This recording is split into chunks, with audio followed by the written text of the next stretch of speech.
Morning साथीहरू, welcome to my mini vlog. आज चाहिँ म मेरो मामाहरूसँग मिठो मिठो खानेकुरा खानु जाँदैछु। मलाई चाहिँ जहाँ पनि उफ्रिँदै हिँड्नुपर्छ, किनकि म बिस्तारै हिँड्नु जान्दिनँ। म चाहिँ ठुलो मामाको हात समाउँदै हिँड्नु थाले। खाने ठाउँमा पुगेपछि म अनि सानो मामा चाहिँ चिज भरा खण्ड खाँदैछु।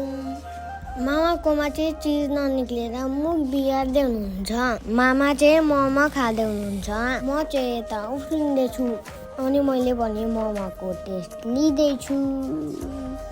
मेरो चाहिँ बबल टी, अनि मामाको चाहिँ चक्लेट सेक, अनि ठुलो मामाको चाहिँ लस्सी पनि माग्यौँ। मैले चाहिँ कुन मिठो छ भनेर मामाको अनि मेरो राखेँ, तर मलाई मेरै मिठो लाग्यो कि मेरो चक्लेट बबल टी हो। सानो मामा चाहिँ खेल्दै खानु हुँदैछ। अब मेरो ठुलो मामाले पनि लस्सी खाँदै हुनुहुन्छ। मिठो भयो रे। सानो मामाको र मेरो चाहिँ पारा छ। त्यसपछि चाहिँ हाम्रो बर्गर आयो। बर्गर चाहिँ मभन्दा ठुलो रहेछ। सानो मामाको पनि मुखभन्दा ठुलो बर्गर रहेछ। अनि मामाले चाहिँ मैले जस्तै कसरी खाने त भनेर सोच्दै हुनुहुन्छ। अब हामी बर्गर कसरी खान्छौँ त? अब ठुलो मामाले यसरी खानुपर्छ भनेर भन्दै हुनुहुन्छ, तर बर्गर चाहिँ मामाको हातबाट चिप्लेर झन्डै झऱ्यो। अनि मामाले हामीलाई खाएर देखाउनु भयो।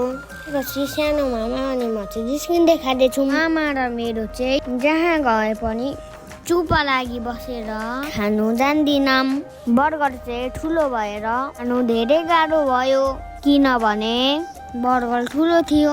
त्यसपछि हाम्रो पिज्जा पनि आयो, अनि सानो मामाले चाहिँ खाँदै हुनुहुन्छ।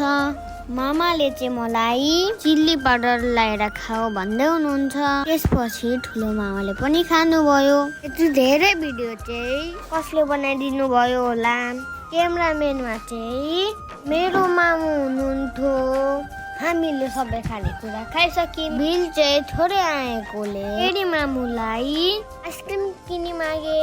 ठुलो मामाले मिठो छ भन्दै खानुभयो बदाम सेक। सानो मामा र म चाहिँ चक्लेट भ्यानिला मिक्स आइसक्रिम खायौँ, किनकि मामुको पैसा सकिनु थियो हामीलाई। त्यसपछि फेरि मामाले पानीपुरी खानुभयो। हामीले आजको दिन चाहिँ अनकाउन्टेबल खानेकुरा खाइसक्यौँ। अब चाहिँ हामी मामुको पैसा सकेर घर फर्किँदैछौँ। घरको रातमा फर्क्यौँ। अझै मामुको 20 रुपियाँ त उफ्रेको नै रहेछ। 20 रुपियाँ चाहिँ मामुको पैसा बचाइदिएको।